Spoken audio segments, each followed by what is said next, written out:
With very few exceptions, all Buicks since the late 1920s, when Harley Earl began the art and color section at General Motors, have been designed in the Buick studios. For the past 48 years, this work has been done at the General Motors Technical Center on Mound Road at 12 Mile in Warren, Michigan, architect Eero Saarinen's great masterpiece that was completed in 1955. The studios are located in the Design Center at the south end of the lake. When I worked for Buick in the 1980s and for most of the 1990s, there were 3 Buick studios. Buick 1 studio, shown here for the design of the larger cars, Buick 2 studio, where the smaller cars were done, located next door, just beyond that far wall, and Buick Interior studio, which did the interiors for all Buicks. Buick Interiors was also next door in the room behind us. I was in charge of this room, Buick number 1, from December 1979 until my retirement in August 1996. You can see that our everyday working methods involve sketching, there's a board over there on the right full of sketches, full-size renderings, such as that one at the far end of the room on the left, clay scale models, like this little red car in the foreground, and clay full-size models. We also had a darkened room with computer consoles just to the left out of the picture. This posed shot does not show the everyday mess of clay and Dinox scattered here and there, nor does it show the teaming activity, the modelers, engineers, and designers that made the whole place run. Before we dive into the actual work of the studio, I'd like to mention that design staff was a pretty exciting place to be during the 1980s and early 90s. The design community itself consisted of around 100 automobile designers, both men and women, manning approximately 25 studios. In addition to extensive shop facilities, we had the world's most advanced automotive wind tunnel and a number of other support facilities. For example, our automotive graphics studio created the jewelry that helped give GM cars the fine detailing they were known for. In addition, from time to time, we were visited by outside designers from related fields. This is the Gossamer Condor, the first man-powered aircraft, shown suspended in our styling dome. Its creator, Dr. Paul McCready, told us all about it. In a very different vein, here's a shot of the second-floor lobby where changing art shows were held, often of work by artists in the building itself.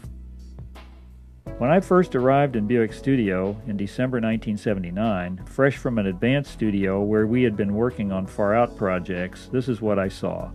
An all-new LeSabre underway in one of the platforms out in the middle of the studio.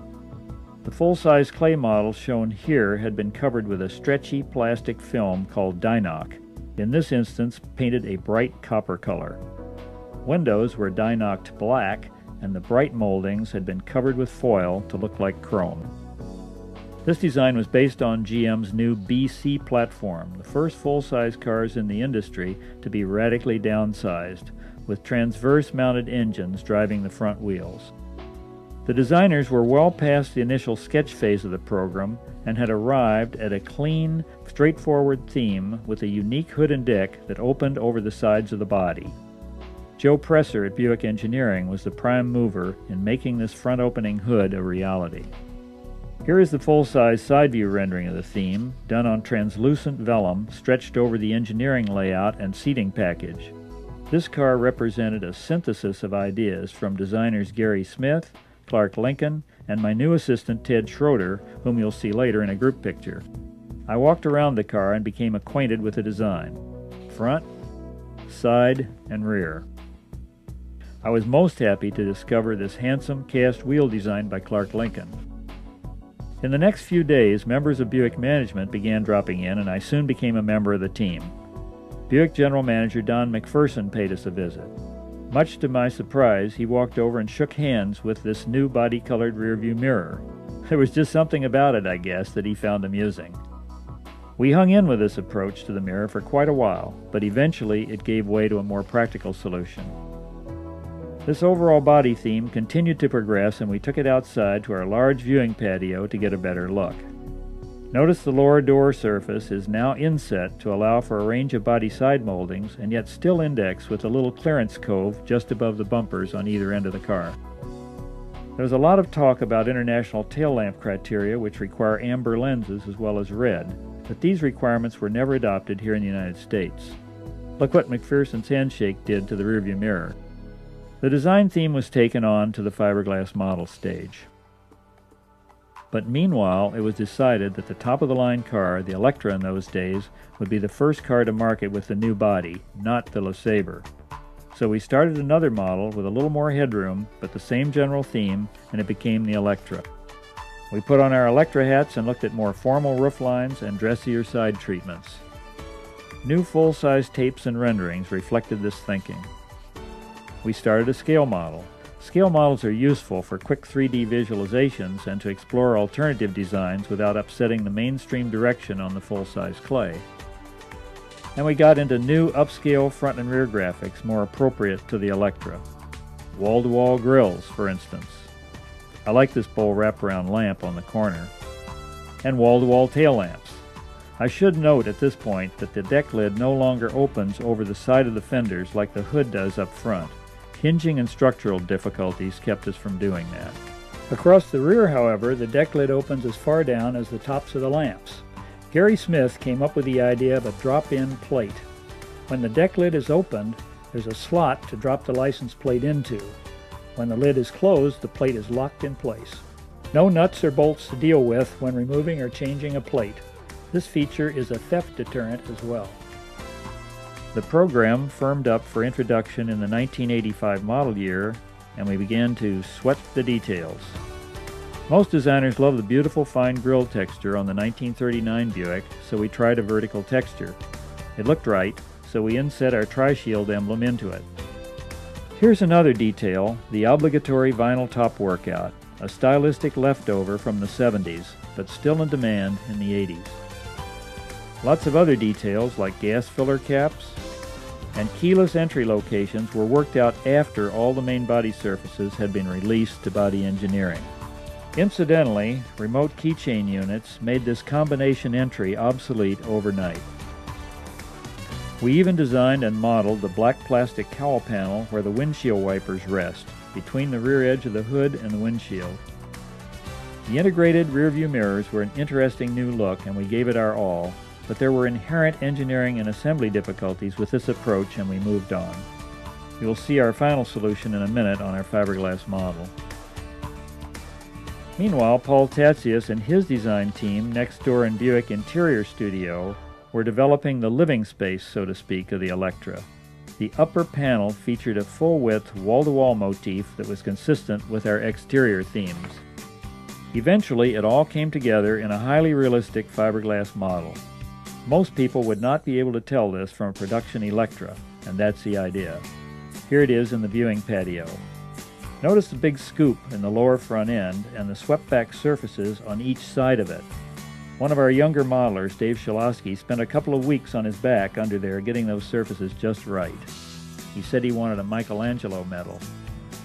And here it is in rear three-quarter view in the patio. And here again in Park Avenue guise with chrome band side treatment with its proud parents, the Buick One studio team. My assistant, Ted Schroeder, is a tall guy on the right. Dave Shilosky, the modeler who spent so much time under the front end, is the fourth from the left. Note the final rearview mirror design, a streamlined pod mounted on a black triangle at the front of the side glass. I might mention that in spite of Buick marketing people's fears about the new downsized C-body, they called it seasickness, this car more than doubled the sales figures of its predecessor. In fact, it almost tripled them. Meanwhile, we had some old business to take care of. Facelifted grills and tail lamps to keep the then current production bodies fresh until the new bodies could be introduced. Here's a new tail lamp lens and bezel for the Riviera. We often used a large mirror, such as you see here, to get a quick overall picture with only half the work. Now the new LeSabre was scheduled for introduction in 1986. We retained the earlier design, complete with its recessed upper, but redid the front end and gave it a fine horizontal texture. Note that the sheet metal fenders come all the way forward without the Electra's wraparound corner lamp unit. The rear now has a wider license plate opening flanked by full-width lamps. There was talk about marketing this car overseas, hence the wider plate opening, but that did not come about. We abandoned the original notchback coupe for a livelier semi-fastback. Buick, meanwhile, had a new general manager, Lloyd Royce. Under Lloyd's aggressive leadership, Buick soon became seriously involved in racing, and new T-type performance models were added to many of our car lines. We wind tunneled a number of aerodynamic add-ons, but retained only the horizontal Stinger tail spoiler for the LeSabre T-type coupe. The next chapter in GM's downsizing agenda involved the Riviera. Corporate engineering policy called for very drastic size and weight reduction in response to anticipated regulatory directives such as gas guzzler taxes from the Carter administration and from Congress in Washington. Internationally, the OPEC situation gave rise to scenarios where gas prices could reach $2.50 per gallon or more in 1986 dollars. These scary circumstances led to an overall e-body package that was drastically smaller than the e-body it was replacing, so drastic, in fact, that many of us feared our customers would leave us. As it turned out, they did indeed, in substantial numbers. Realizing that we could not simply create a dwarf version of our previous Riviera, we did exactly what we had done with the C-body. We searched for a new theme appropriate to the more diminutive size of the car. It turned out to be much harder than we thought. Many of our early designs took on a jaunty sports car look, probably because of the stubby rear overhang. The Olds and Cadillac studios were having similar problems with their Toronado and Eldorado, which shared the same underbody platform. The Olds designers came up with a similar upswept rear end for their Toronado. It's one way to make a stubby rear look intentional, but there's not much dignity there, so we let Olds have that approach and kept on looking. Eventually, we landed on this approach, which we thought had a certain sophisticated flavor to it, and the sloped rear end had some Riviera heritage. We roughed in the theme full size and took it outside to have a look. As we came to grips with the realities of headlamp requirements, bumper protection, etc., the car took on a much more traditional look. Ultimately, because of the short rear overhang, we were unable to meet our luggage volume criteria with a sloped deck, and we had to stand it up vertically, as you see here. We sweated the details and double-checked the surfaces as usual. The black die knock on the wheel lip will show up every surface flaw. In time, the design began to take on the air of a real car. Incidentally, some of the nicer wheels to come out of Buick 1 Studio, in my opinion, were done for this car. Here is a finned drum approach for the standard Riviera, which I did, and this is Ted Schroeder's handsome, understated performance wheel for the T-type Riviera. Paul Tatsias and the interior team, meanwhile, were working with Ken Baker and Anna Kretz from Buick Engineering to create an amazingly advanced interior for this new Riv. The idea was to leapfrog the industry and put Buick in the lead with high-tech electronic instrumentation and controls. This early tape drawing explores how a monitor or screen might be integrated into the panel and tunnel console. Here's the final seating buck. Radio, heater, and air conditioning were accessed and controlled by means of the touch-sensitive screen with layered menus much like you have on a present-day computer. We at design staff and Buick Engineering hoped to create a small jewel of a car, compensating for its lack of size through refinement and advanced technology. But when the new small Riviera came out, our fears were confirmed. Sales fell sharply. Two factors seemed to be the primary causes. The new car just wasn't big enough. Consequently, it lacked the combination of spirit and presence that characterized its predecessor. And secondly, the program had been delayed 2 years due to funding and manufacturing plant reorganizations. Hence, the car was not really new when it came out, and the smaller, less expensive Somerset Regal Coupe, which was supposed to follow the Riv and be sort of a baby Riv itself, came out first. Upscale buyers do not want to buy a car that looks like a less expensive model that came out the year before. Of course, as soon as we could, we took steps to fix the Riviera. The OPEC situation proved not to be so dire after all, and we added 11 inches to the rear end, and got back some of the presence the '86 body lacked. My assistant, Ted Schroeder, had been promoted chief designer of Chevy 1 Studio, and my new assistant, Steve Pastiner, was responsible for this new rear on the Riv. The electronic interior, which unfortunately was not appreciated by the press, was shelved in favor of a more traditional panel. Sales improved considerably, but did not attain their former levels. As the 1986 Riviera was being wrapped up, the striking new Ford Taurus and Mercury Sable entered the market. Buick Century sales were holding strong at over 250,000 units a year, and Dave Clark in Buick 2 Studio was working on a new Regal Coupe for 1988. This car, incidentally, has one of the lowest coefficients of aerodynamic drag on the road today, at 0.294. The lower the drag number, the more efficient the car, and in practical terms, that can be translated into fuel economy. This car doesn't look all that streamlined, I know, but it is. I can tell you from many long hours of wind tunnel work, it is very difficult to get any production car down into the low 0.3s, let alone below 0.3. While Buick 2 Studio was busy with the Regal Coupe, we turned our attention to new body proposals for the Century and Skylark, which would normally have been their work. Here's one such study for a slick little Skylark-sized vehicle exploring a very fresh theme by a young designer in the studio named Dave Rand. Incidentally, I learned recently that Dave was responsible for the new Saturn SUV that's on the road now. Here's his theme in clay in the studio and outside with Dynoc. In coupe form here and sedan version. But that program didn't fly, and then it was time to facelift our bread and butter car, the LeSabre. Here's the new grille and the new tail lamps we came up with. Note the license plate opening has shrunk back to American size. 1988 also saw the introduction of the Riata, brainchild of Buick General Manager Lloyd Royce. This car, as you know, was built at the Riata Craft Center in Lansing.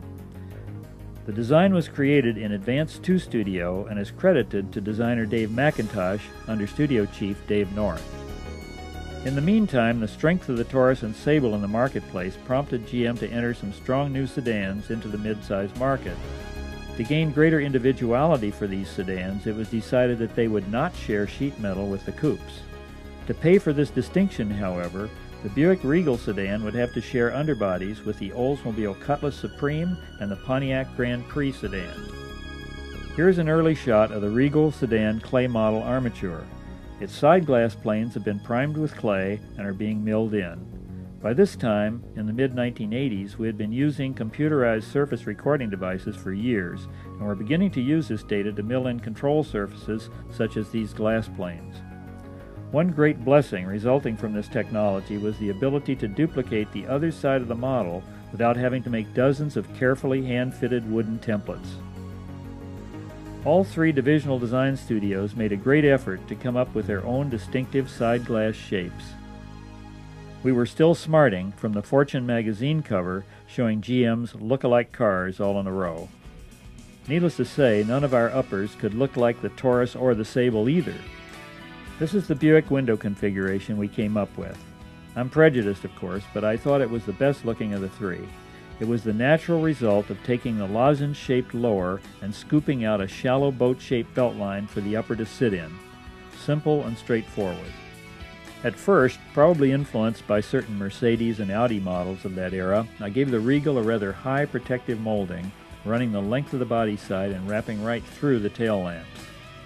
The molding created some visual interference problems with the tops of the wheel cuts, however. So I lowered it, allowing the molding to be interrupted by the wheels and coming in under the tail lamps. In spite of what the name tag says here, this became the custom level trim, while the up level or limited trim picked up the wide chrome band motif from the Park Avenue. You know, if I remember right, this wide band idea got started way back when we were looking for ways to identify the downsized Park Avenue from the standard Electra. It was Lloyd Royce who suggested taking the front and rear bright bumper band width and simply continuing it through the body side. The moral here is, listen when the boss plays designer. He just might have a good idea. The Regal sedan grille and lamp units were contained in one simple graphic opening defined by the leading edge of the hood and fenders. We gave it a fine vertical texture like the Park Avenue, bulged out to make it more forceful and to continue the hood profile. I always liked the clean simplicity of this front. The interior studio developed an interesting panel design which offered controls in a full-width pad-like form, while the instruments were housed back inside a hooded slot above, free from glare and reflection. The Regal sedan, along with its sister cars from Olds and Pontiac, were the first of our cars to have their body engineering farmed out. A British firm, Hawtall Whiting, was engaged to do the work, and in effect the car simply went away for about a year. It was not a case of misunderstood communication. There was no communication at all. When our car came back all engineered and ready to go, we were surprised to find a number of details had changed from our original design. Nothing that a lot of panic and a mad scramble couldn't fix. Ed Mertz, a man with considerable engineering know-how, who succeeded Lloyd Royce as Buick general manager, was able to apply some judicious arm twisting, and the design got back on track. These cars, incidentally, were built in Canada. Here we see the fiberglass model of the Custom Series. As it turned out, the molding supplier never came through with the shaped piece ahead of the front wheels, and all the early production cars had the rub strip only from the front wheels back. This whole molding scheme was soon dropped, and the vast majority of Regal sedans during the life of this body have either a low rub strip or the wide band treatment. A couple of years into this body run, we gave the front end a more prominent badge grille. Later yet, Wayne Cady, who succeeded Dave Clark as chief designer of Buick 2 Studio, revised the bumpers and side trim to the more contemporary body color material. Well before the Regal sedan was ready to go, we began work on a successor to the successful '85 Electra Park Avenue C-body. The Electra name was used through 1990, but the Park Avenue model was by far the top seller. A new Park Avenue Ultra trim level was introduced in the 1989 model year. Our early proposal still had much of the flavor of the '85 body, with a little faster backlight and semi-covered rear wheels. You can see the '85 there on the left for comparison. Incidentally, this approach anticipated the look of the new 1992 Roadmaster, which would be developed next door in Wayne Cady's Buick 2 Studio. We pushed this first approach even a little further, trying glassier uppers and higher rear decks. But when we learned that we would get all new outer sheet metal only, and would have to hold much of the structural black iron, we began to take a closer look at the realities of the situation. The structural metal right behind the headlamps became a given. But the trend was to more rounded aerodynamic shapes, and my designers and I wanted to curve the fenders inward toward the ends of the car. Here's the answer we came up with. We introduced a shoulder, so to speak, in the upper door section, rocking it out from the old surface, as you can see in this test section in blue. As that shoulder was extended out toward the ends of the car, it swallowed up the wheel lips and cleared the black iron up front by a couple of inches. Given this extra clearance, I was able to curve the fender inward ahead of the front wheels. Here in this fiberglass model, you can see this new curvature. When you stand behind the car, you can also see a pronounced inward curve of the quarter behind the rear wheel. Up front, we wrapped the lamps around much smoother corners and reintroduced a forceful new center grille that opened with the hood. The fine vertical texture looked even better in its new context. Notice that the bumper is slightly lower under the grille, emphasizing its importance. The top of the grille shape also carries back into the hood. Back on the body side, we let the new shoulder gently rise up and over the rear wheel, making a subtle reference to the great 1942 through 48 Buicks with their powerful-looking torpedo bodies and shapely fenders. The car started to have a new combination of substance and sleekness. In the studio, we began to refer to this new character as muscular grace. It may have been Jay Qualman, a Buick planner, who first remarked that it reminded him of a Jaguar. Several people said this, and the historian in me began to think, when did Jaguar get this look? At the end of World War II, the British government encouraged their domestic manufacturers to vigorously export their products to establish a favorable balance of trade. Surely Sir William Lyon's designers, when they created their first new post-war body, intended as much for export to the U.S. as for the home market, must have known about this Buick, which first appeared in 1942 and was the world-style leader after the war as well. Below it is Jaguar's handsome new 1951 Mark VII sedan, coming on the scene 9 years after the Buick design. My designers and I, in trying to get back to our own roots, the great Buicks of the past, discovered some of Jaguar's roots as well. The Park Avenue, now the standard model, the Electra name would be dropped for '91, got the characteristic wide chrome band at bumper level, while the Ultra got this new treatment with bright upper bumper shelf and tough plastic jacketing below. As you would expect, we sweated the details on this, our flagship car, to the nth degree. Paul Tatsias interior designers developed an interior at once luxurious and quintessentially Buick, with its broad panel that wrapped into the doors. Advanced creature comfort features such as separate passenger side climate controls were introduced. Incidentally, the alignment of feature lines wrapping from panel to doors presents a real challenge to the production engineers. Here's our front-wheel drive Park Avenue Ultra for 1991 in the patio alongside Wayne Cady's rear-wheel drive 1992 Roadmaster. Both cars are unmistakably Buick, but distinctively different in character. Several years into the new body run, the original Park Avenue tail lamps shown at left with their horizontal center divider were changed by the guys in Wayne's studio to the simpler design at right. A nice improvement, I thought. They also eliminated the wide chrome bumper band on the Park Avenue in favor of a simple chrome rub strip inset into a more contemporary body-colored vinyl band. By the last half of the 1980s, about the time the new Regal and Park Avenue designs were getting underway, there was a growing sense of uneasiness among us designers and our engineering and planning colleagues at Buick. Our future was a little cloudy. Perhaps the corporate edict to withdraw Buick from racing left a bit of a void.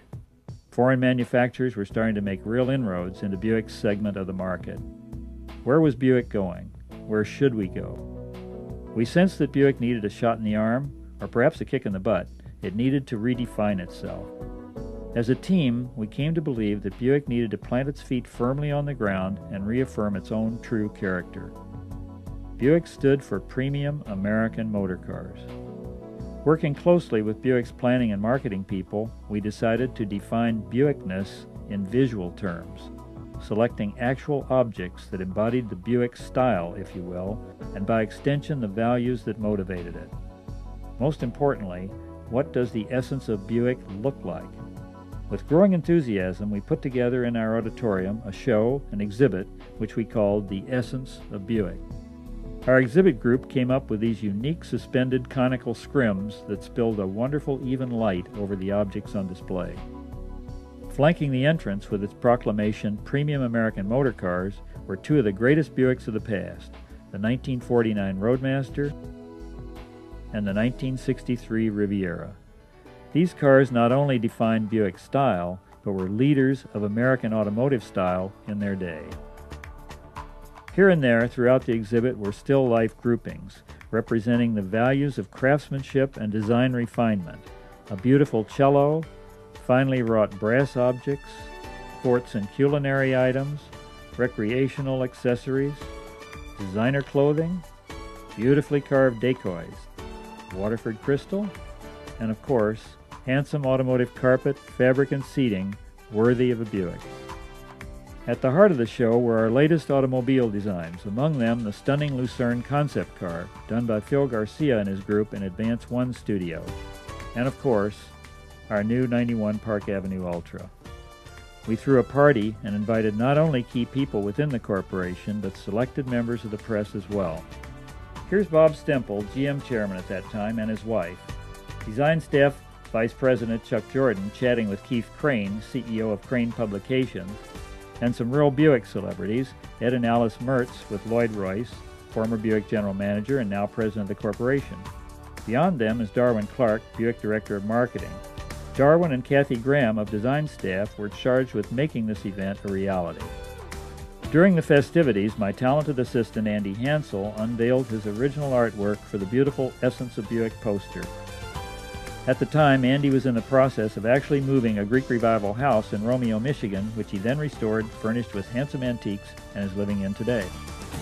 As Ed Mertz has commented, the 91 Park Avenue and the Essence of Buick event were a turning point in Buick history.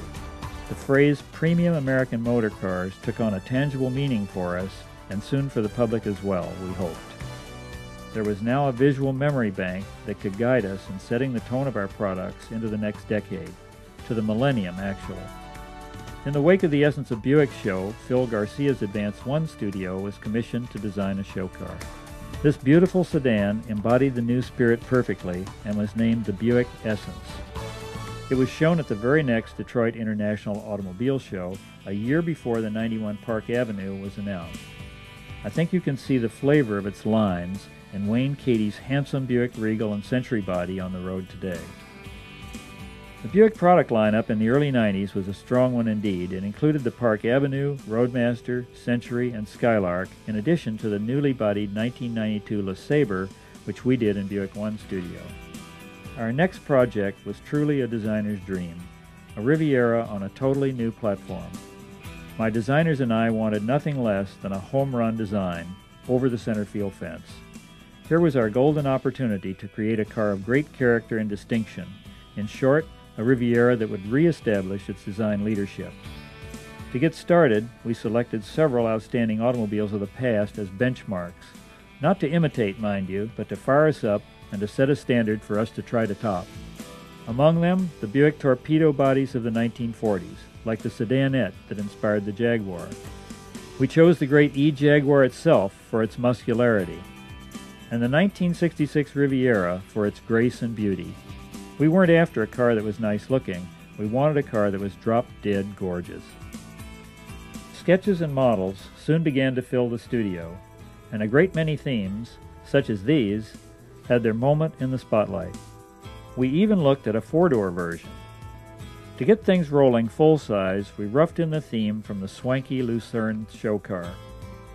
Meanwhile, the engineering team, under the direction of Roger Mash, had set equally high standards. They set out to achieve a 25 megahertz body. This is a measure of the natural frequency of a structure that translates as stiffness, how resistant the body is to deformation. The stiffer the body around the passengers, the better the ride and handling. The new seating package accommodated 4 passengers in great comfort. There was plenty of head and leg room in the rear seats as well as up front.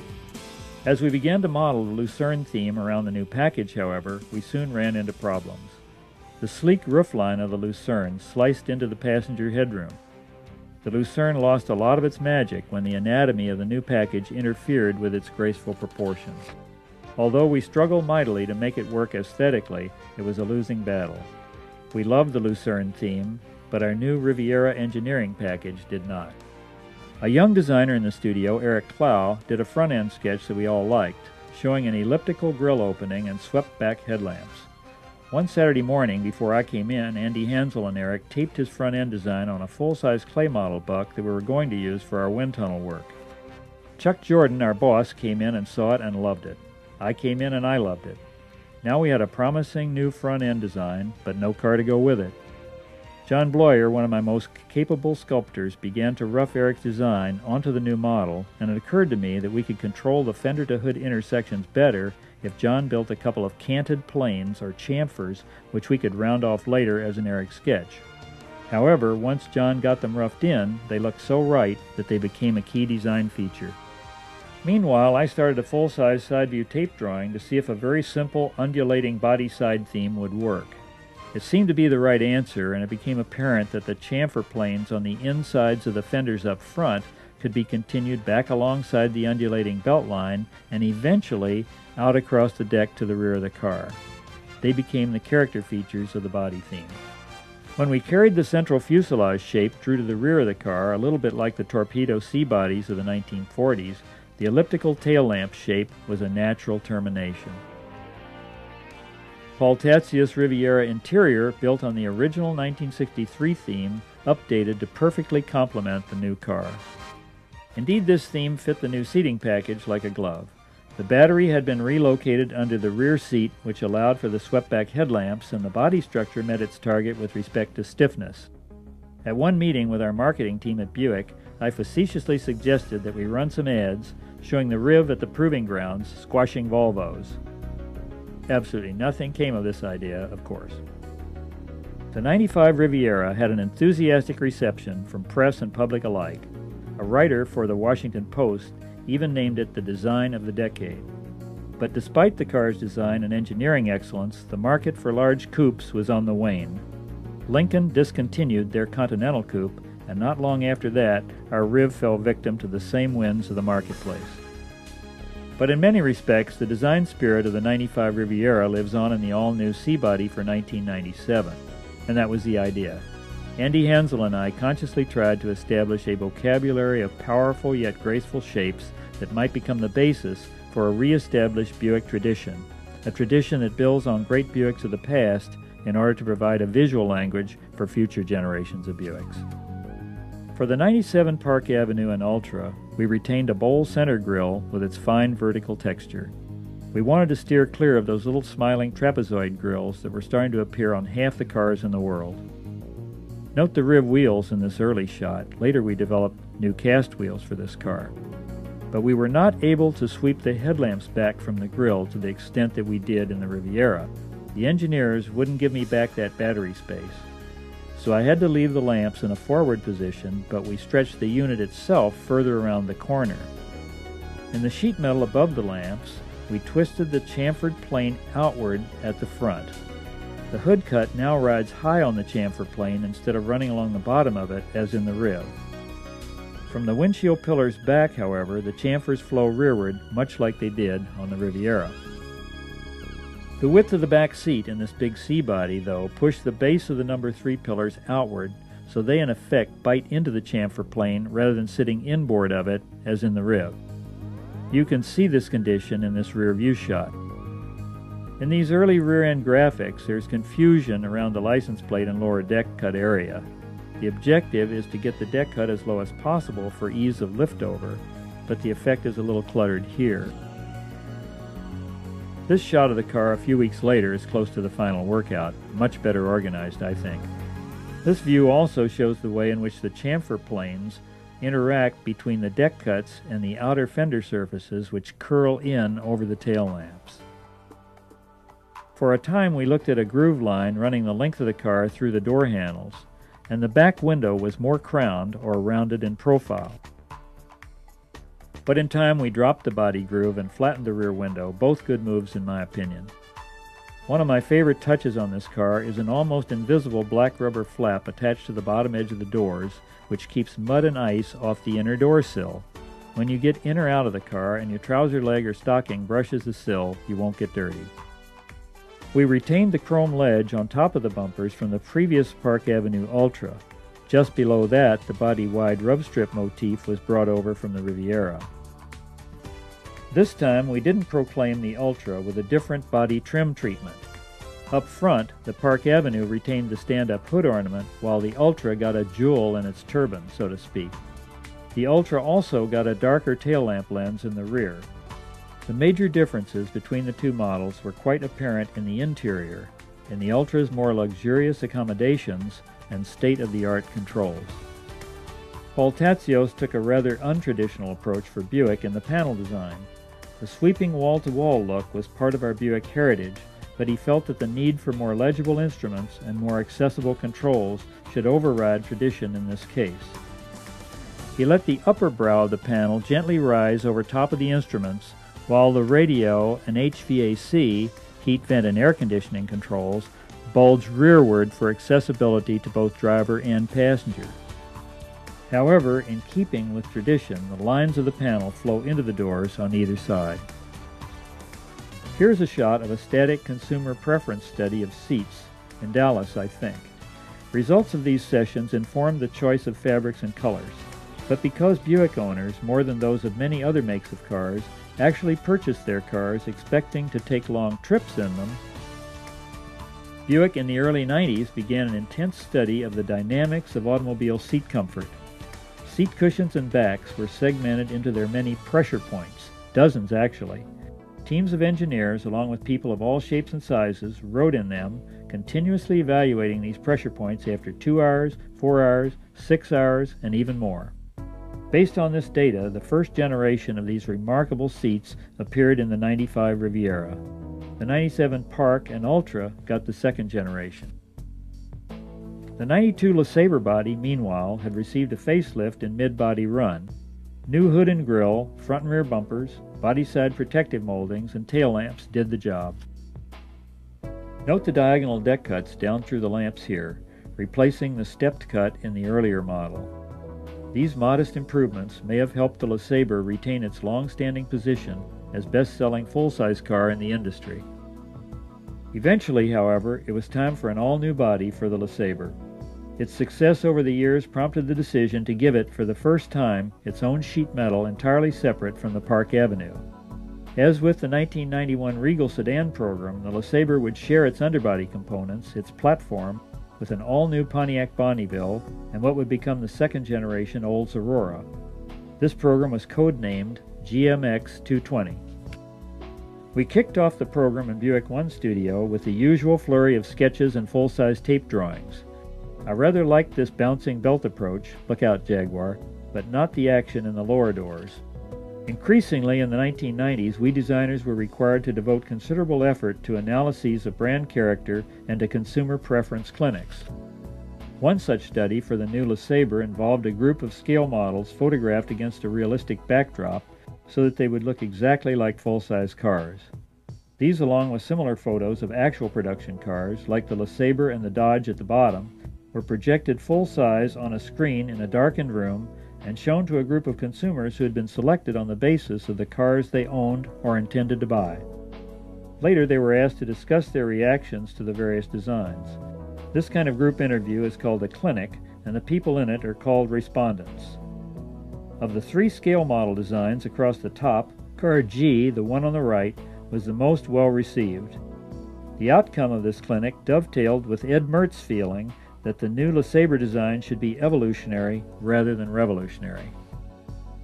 As we developed this theme full-size, we incorporated a number of refinements to lamps, body side moldings, etc., some of which reflected motifs drawn from the 95 Riviera and some from the 97 Park Avenue.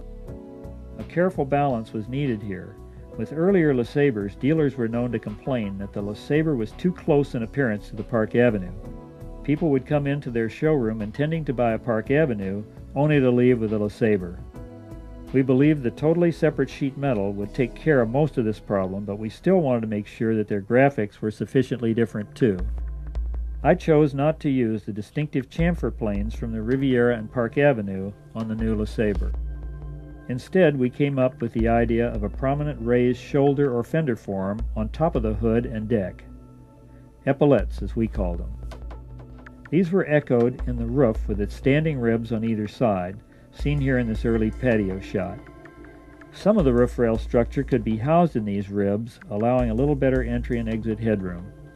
We expanded on the wraparound park and turn lamp, combining it with a striped amber side marker pattern. This stripe pattern is repeated in the red side marker on the rear lamp. This is a working mock-up, by the way, to check the lamp appearance at night. The grille shape came in for a lot of attention, of course, and we combined the elliptical motif from the Riviera with an inset version of our traditional, fine vertical texture.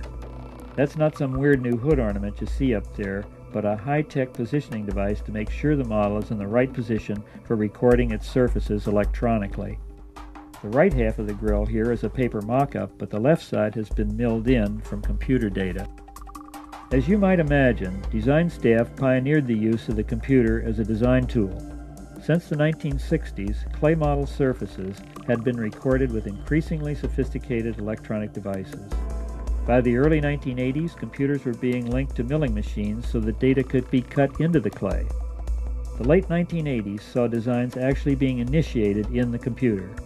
By the early 90s, it was commonplace for wheels and many interior components to be done this way. Our interior group, headed up by John Albert, who succeeded Paul Tatzios as studio chief, went through a parallel process to ours. Sketches, extensive product analysis, and consumer clinics fed into their seat design and fabric selection, as well as their panel design. An early panel theme with a full-width hood gave way to a newer scheme with a hood over instruments and controls only, while the mandatory Buick full-width motif was carried out by a wood band that wrapped into the doors. As in the Park Avenue, HVAC controls bulged rearward for easier reach by both driver and front seat passengers. I should mention here too that the back seats in Buicks are all important. So many Buick owners have full-size college students riding back there or aging parents or relatives whose comfort and ease of entry and exit are very important to them. During the time our 2000 LeSabre was being designed, there was a reorganization of the production design studios, and LeSabre was finished up in one large studio alongside its 2 sister cars, which shared the same platform, the Pontiac Bonneville and second-generation Oldsmobile Aurora. I followed the LeSabre into the Super Studio and was put in charge of finishing up both its exterior and interior, the latter a new experience for me. Unfortunately, that was my one and only brush with the fascinating area of automotive interiors. The LeSabre was the last car I had the pleasure of working on before I retired. Sweating the details, refining the parking lamp to meet visibility criteria, detailing the protective side moldings for door swing and clearance requirements. Although we made the tough decision to remove chrome moldings from the body side altogether, we placed a small tri-shield emblem, a touch of jewelry, just behind the front wheel, and brightened up the rear with a central chrome accent frame above and below our license plate and backup lamp ensemble. We also used a fine chrome outline on our traditional wall-to-wall tail lamps. It has become a tradition on the larger Buicks to provide a ledge under the rear license plate, which when the deck lid is raised, becomes a natural handle to close it with. As usual in the development of any new program, continuous comparisons were made both with competitive cars and with our own products. Here's the LeSabre clay model alongside the Park Avenue fiberglass model. And here's the new LeSabre alongside the one it will replace. All this interior and exterior work progressed toward the final fiberglass model stage. All of the GMX 220 fiberglass models, left to right, Bonneville, Olds Aurora, and 2000 LeSabre with the Super Studio crew. There's John Folden and Dennis Burke, and studio manager Mark Levy, who tried to herd all these cats. I'm not included in this photo since I retired a week before it was taken. Here we have the finished LeSabre fiberglass all by itself in the patio. The rear, the side, and front views. I stayed on at GM Design about 3 months after my 65th birthday to finish up this car, but there were a few loose ends even after that. My good friend and talented colleague Wayne Cady handled the follow-up work. As you would expect with an evolutionary design, the new car did not generate a huge amount of fanfare in the automotive press. But the LeSabre has quietly maintained its leadership position in the full-size segment of the American market. The Toyota Avalon has not gobbled it up yet. In wrapping up this brief chronicle of the cars I had a hand in as a Buick designer, it's clear that they represented the work of a remarkable coming together of planners, designers, sculptors, and engineers whose talent and dedication cannot be overstated. Of course, there were many people whose names I did not mention who made significant contributions to these programs. On a personal note, as time goes on, it becomes clear to me which cars were the peaks and which ones were the valleys. Some of the cars I worked on still look good to me. They seem to be holding up well over time. Others, however, cause me to wince a little when I see them coming toward me on the street. It's been said that doctors can bury their mistakes, but only time in the junkyard can bury a car designer's mistakes. Having said that, however, it's a lot more enlightening to look at the averages. Over the decades, Buick's batting average has been absolutely phenomenal. There are a lot more home runs than strikeouts, many more orchids than onions, far more eagles than turkeys. Buick automobiles, the best of them, embody certain unmistakable personality traits that have spoken to their time and to American culture. We're talking about the essence of Buick here. It's hard to define, but you know it, it's unmistakable when you see it. I can only hope that this great American magic we call Buick doesn't fade with this generation, but remains alive, strong, and vital through its next centennial celebration. Thank you.